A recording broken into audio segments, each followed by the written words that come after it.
Remaking classics is an unenviable task. Be too reverent to the original, and you are accused of being lazy. Deviate too much, and you can be criticized for being disrespectful. Remaking Hitchcock, on the other hand, is a near impossible task. As Hitchcock is almost universally hailed as one of the greatest, if not the greatest filmmaker of all time. Most sane filmmakers avoid that choice, and those who take the plunge, mostly fail miserably. The 1998 remake of Psycho, being a case in point. 1998's A Perfect Murder, is a surprising exception.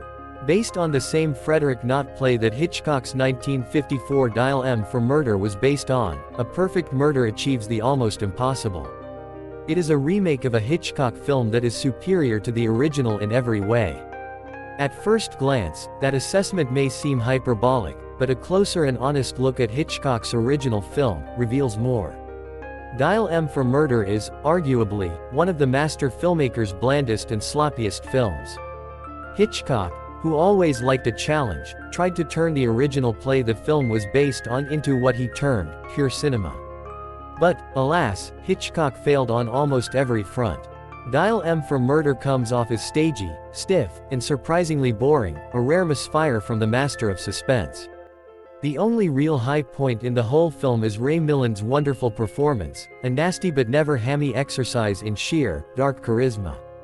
A Perfect Murder, adapted by Patrick Smith Kelly, and directed by veteran action director Andrew Davis, is one of those rare modern Hollywood movies in which the ingredients gel, and everyone involved perform way above their pay grade. Davis, mainly known for his action pictures in the 1980s, and the 1993 blockbuster The Fugitive, starring Harrison Ford, had nothing in his oeuvre to indicate that he was capable of making a film like A Perfect Murder, an elegant, lean, and tremendously assured thriller. The concept is the same as in the Hitchcock original. An aging man about to lose his fortune hires his wife's lover to kill her so he can inherit her considerable estate.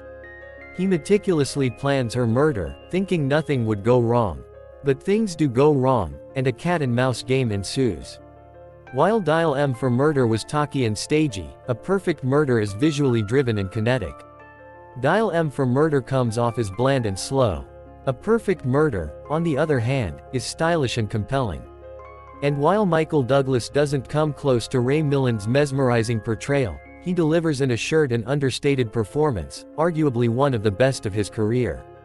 Gwyneth Paltrow as the wife doesn't fare much better than Grace Kelly did in the original, as, in both movies, the character is underwritten and uninteresting, mostly a MacGuffin to get things rolling.